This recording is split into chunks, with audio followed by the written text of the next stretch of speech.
I wish we had take no bullshit, aggressive military wing here that would fight back. Hey, McFly! Assalamu alaikum and peace be upon you. The IDF tactic to get rid of Hamas is to beat up the people. How stupid can that be? It's like, okay, you want to get rid of Hamas, so you bomb the people so that they will pressure Hamas to give up. I mean, how stupid can that be? When you bomb the people, they hate you. And Hamas is the only one fighting back. Nobody is helping the Palestinians, only Hamas, okay? The whole world is just sitting back and watching and just talking a little bit. Nobody is doing anything except Hamas, okay? So what do you think? Will the people support Hamas like to the max? Of course. It's obvious, isn't it? It's so stupid. The IDF, the Israeli government is so dumb. You're a stage 5 dumbass. Okay, so let's get on to today's episode. Now, this is wild. So this is a piece in 972 magazine. This blew up over the weekend because in this piece, they claim, in no uncertain terms, that Israel knows that it's purposely killing civilians, and that's the point. This is the first sort of journalistic verification of this, although this is something we've known for a while. We've talked about it for a while. Look, a 95% civilian death rate is not like an oopsie. Oopsie, I had a poopsie. Right? That should be obvious to anybody.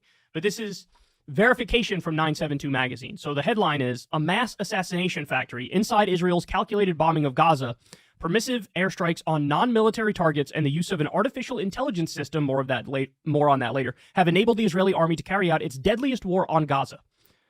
972 and local call investigation reveals. So they go on to say here, look at this. The bombing of power targets, according to intelligence sources who had firsthand experience with its application in Gaza in the past, is mainly intended to harm Palestinian civil society, to, quote, create a shock that, among other things, will reverberate powerfully and lead civilians to put pressure on Hamas, as one source put it. Several of the sources who spoke to 972 and local call on the condition of anonymity confirmed that the Israeli army has files on the vast majority of potential targets in Gaza, including homes, which stipulate the number of civilians who are likely to be killed in an attack on a particular target. This number is calculated and known in advance to the Army's intelligence units, who also know shortly before carrying out an attack roughly how many civilians are certain to be killed. So they go on to explain here, yes, this is part of the strategy, that if we bomb enough Palestinian civilians, their theory is these civilians will then turn on Hamas and put pressure on Hamas, and hey, that's how we get rid of Hamas, by killing massive numbers of civilians.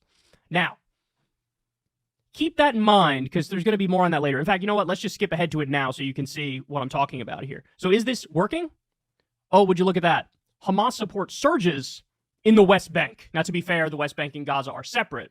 But as Israel has ramped up its campaign in the West Bank and been more violent in the West Bank, the people of the West Bank, the Palestinians, are like, well, the Palestinian Authority isn't keeping us safe. I wish we had somebody like Hamas to keep us safe. That's what they're claiming. Now, would Hamas actually keep them safe? No, Israel would indiscriminately bomb there as well, right? And they're already doing indiscriminate violence there as well. And they took over 260 political prisoners over the past week there as well. But if you're looking at wanton violence from the other side, oftentimes people yearn for their own side's badasses. I wish we had take no bullshit, aggressive military wing here that would fight back. Hasta la vista, baby. So now, is it working in the West Bank? Is it working in Gaza? That, now Hamas is being pressured out of power by Palestinians. No, I think the anger and the onus is now on the people doing the indiscriminate bombing.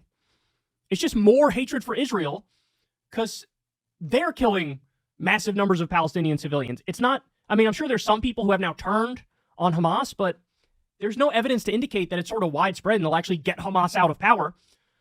Okay, so they're killing civilians on purpose. That's the point. There's no term for that. We used to call that terrorism. You want to know why? Because it's terrorism. Killing civilians for a political or religious reason.